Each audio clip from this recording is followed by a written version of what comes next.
जय हिंद दोस्तों, आपका मेरे चैनल पर हार्दिक स्वागत है। दोस्तों, आज हम आपके लिए लेके आए हैं साइंस के कुछ महत्वपूर्ण क्वेश्चन जो पिछली परीक्षाओं में पूछे गए हैं और जिनकी आने वाली सभी परीक्षाओं में पूछे जाने की संभावना है। दोस्तों, अगर आप हमारे चैनल पर नए हैं तो चैनल को सब्सक्राइब कर लीजिए। मैंने सभी क्वेश्चन अच्छे बल के रखे हैं। उम्मीद है आपको सभी प्रश्न अच्छे से समझ में आएंगे। तो चलिए वीडियो को शुरू करते हैं। तो हमारा पहला क्वेश्चन है कि कार में दृश्यावलोकन के लिए किस प्रकार के दर्पण का प्रयोग किया जाता है। ऑप्शन नंबर ए समतल दर्पण, ऑप्शन नंबर बी उत्तल दर्पण, ऑप्शन नंबर सी अवतल दर्पण, ऑप्शन नंबर डी बेलनाकार दर्पण। तो इसका सही आंसर है ऑप्शन नंबर बी, हमारा उत्तल दर्पण। तो चलिए आगे चलते हैं, देखते हैं उत्तल दर्पण की विशेषताएं। तो उत्तल दर्पण में प्रतिबिंब वस्तु से छोटा वास्तविक आभासी बनता है। और इसके उपयोग जान लेते हैं। तो पहला उपयोग, जैसा कि आपने जाना कि गाड़ी के साइड मिरर में उपयोग किया जाता है, और दूसरा उपयोग है सड़क पर लगे खंभों की लाइटों में भी इसका उपयोग किया जाता है। प्रश्न 2 है, यदि एक जहाज नदी से समुद्र में प्रवेश करता है तो नंबर ए स्थिर रहेगा, नंबर बी ऊपर उठेगा, नंबर सी अपरिवर्तित रहेगा, नंबर डी नीचे डूब जाएगा। तो इसका जो राइट आंसर है वो है हमारा नंबर बी, वो ऊपर उठेगा। जैसे ही नदी का बहाव एकदम से चल रहा है, वो स्थिर पानी में अगर जाएगा तो स्थिर पानी में जाते ही जहाज ऊपर की ओर उठ जाएगा। तो चलिए हम अगले प्रश्न की ओर चलते हैं। प्रश्न नंबर 3। प्रश्न नंबर 3 है हमारा, भारी वाहनों में डीजल का प्रयोग किया जाता है क्योंकि।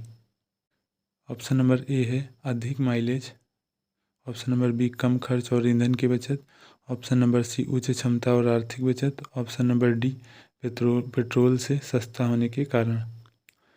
तो इसका जो राइट आंसर है वो हमारा ऑप्शन नंबर सी,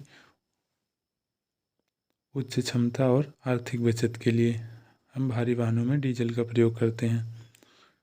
तो चलिए नेक्स्ट क्वेश्चन की ओर चलते हैं। अगला क्वेश्चन जो है हमारा वो कहता है कि अस्त होने पर सूर्य लाल क्यों दिखाई पड़ता है। ऑप्शन नंबर ए परावर्तन के कारण, ऑप्शन नंबर बी प्रकीर्णन के कारण, ऑप्शन नंबर सी अपवर्तन के कारण, ऑप्शन नंबर डी विवर्तन के कारण।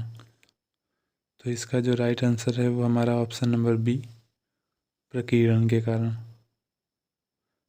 अस्त होने पर सूर्य जो है लाल दिखाई पड़ता है, किसके कारण, प्रकीर्णन के कारण। तो प्रकीर्णन की अन्य विशेषताएं हम जान लेते हैं। चलिए,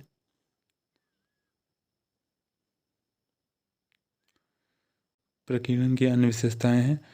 प्रकीर्णन किसे कहते हैं। पहली बात तो माध्यम के कणों द्वारा प्रकाश का सभी दिशाओं में होने वाला प्रसारण प्रकाश का प्रकीर्णन कहलाता है। सर्वाधिक प्रकीर्णन बैंगनी रंग के प्रकाश का तथा सबसे कम प्रकीर्णन लाल रंग के प्रकाश का होता है। ये एग्जाम में पूछा जाता है, सर्वाधिक प्रकीर्णन किस रंग का होता है। तो सर्वाधिक प्रकीर्णन जो है हमारा वो बैंगनी रंग का होता है और सबसे कम प्रकीर्णन लाल रंग का होता है। प्रकीर्णन के कारण है, आकाश नीला दिखाई देता है, किसके कारण, प्रकीर्णन के कारण। जहाँ वायुमंडल नहीं होता वहाँ आकाश काला दिखाई देता है। उदाहरण चंद्रमा पर वायुमंडल नहीं है, जिसके कारण आकाश काला दिखाई देता है। लाल रंग का प्रकीर्णन कम होने के कारण सूर्योदय व सूर्यास्त के समय सूर्य का रंग लाल दिखाई देता है।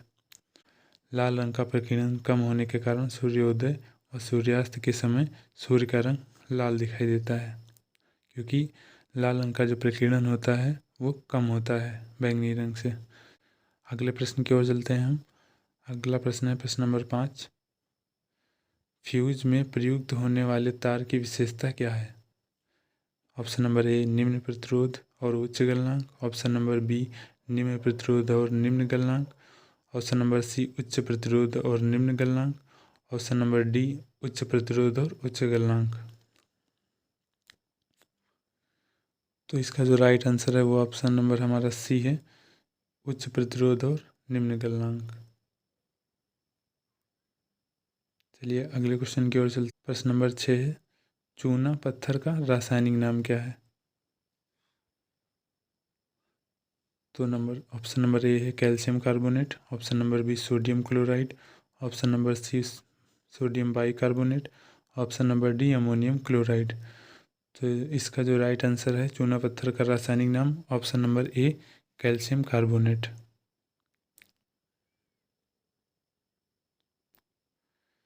चलिए अगले क्वेश्चन की ओर चलते हैं हम। उससे पहले अन्य रासायनिक नाम हम जान लेते हैं। अन्य रासायनिक नाम है सोडियम क्लोराइड किसको कहते हैं, नमक को कहते हैं। सोडियम कार्बोनेट धावन सोडा होता है। सोडियम बाइकार्बोनेट खाने का सोडा होता है। और अमोनियम क्लोराइड नौसादर को कहते हैं। ये इंपॉर्टेंट है आपके लिए। नमक यानी सोडियम क्लोराइड, धावन सोडा रासायनिक नाम सोडियम कार्बोनेट, खाने के सोडा को सोडियम बाइकार्बोनेट कहते हैं और नौसादर को अमोनियम क्लोराइड कहते हैं। चलिए अगले क्वेश्चन की ओर चलते हैं। क्वेश्चन नंबर 7 जल में आसानी से घुलनशील है। Option number A carbon, option number B ammonia, option number C nitrogen, option number D iodine. तो इसका जो राइट आंसर है option number B ammonia. Ammonia जल में आसानी से घुलनशील है। तो चलिए अगले क्वेश्चन की ओर चलते हैं। क्वेश्चन नंबर 8 है हमारा। क्वेश्चन नंबर 8 है पीतल मिश्र धातु है, किससे बनी है पीतल? ये हमारा पिछली परीक्षा में आया हुआ प्रश्न है।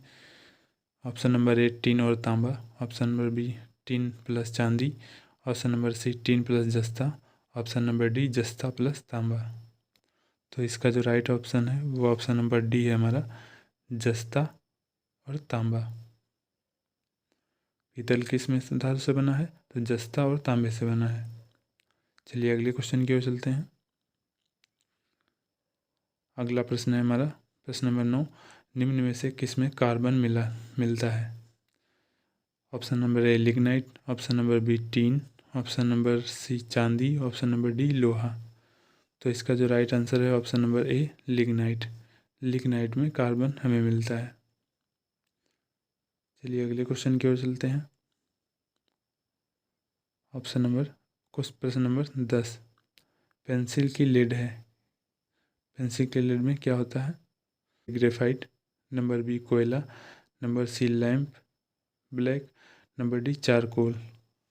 तो इसका जो राइट आंसर है ऑप्शन नंबर ए पेंसिल की लिड में ग्रेफाइट होता है। चलिए अगले क्वेश्चन की ओर चलते हैं। क्वेश्चन नंबर 11 हमारा। क्वेश्चन नंबर 11 ये हमारा जीव विज्ञान का क्वेश्चन है। प्रश्न है एक स्वस्थ व्यक्ति का रक्तचाप कितना होता है? तो ऑप्शन नंबर ए है 100/50, option number B 120/80, option number C 150/100, option number D 80/100।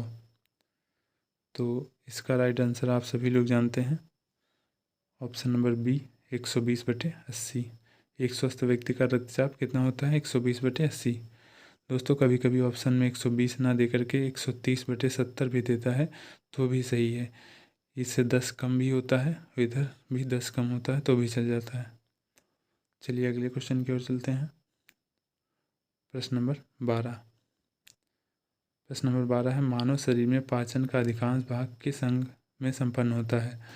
Option number A pancreas, option number B बड़ी आंत, ऑप्शन नंबर सी छोटी आंत, ऑप्शन नंबर डी आमाशय।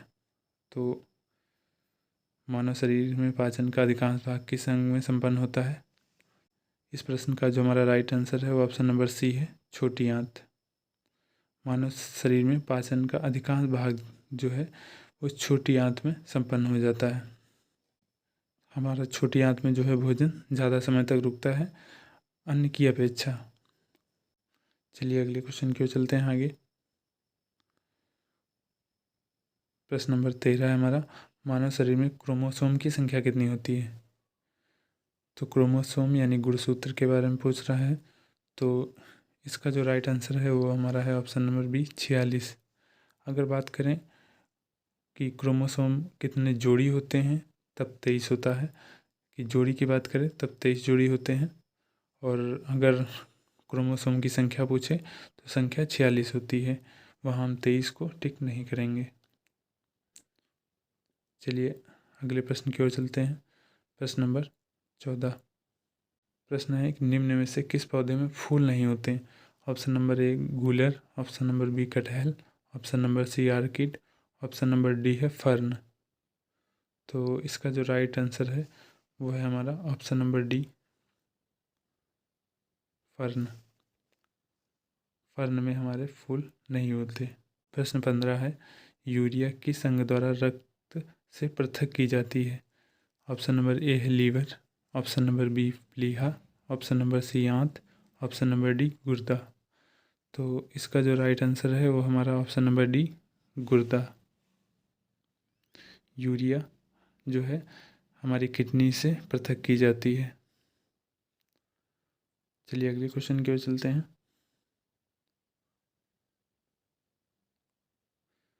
दोस्तों आज हमने 15 क्वेश्चन रखे थे इस टॉपिक में, जिसमें अगला क्वेश्चन जो है आपका होमवर्क है, हीरा किसके कारण चमकता है? तो इसका जवाब आपको कमेंट में देना है।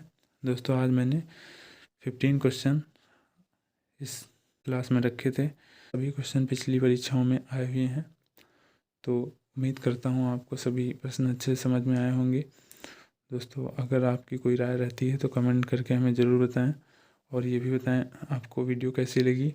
अगर आपको अच्छी लगी हो तो आप वीडियो को लाइक शेयर करें, और आप किस टॉपिक पर अगली वीडियो चाहते हैं ये हमें कमेंट करके बताएं। तो दोस्तों इसी के साथ वीडियो हम समाप्त करते हैं। आज मैंने 15 क्वेश्चन आपको कराएं। चलिए दोस्तों आज के लिए इतना ही, मिलते हैं अगली वीडियो में। जय हिंद, जय माँ सरस्वती।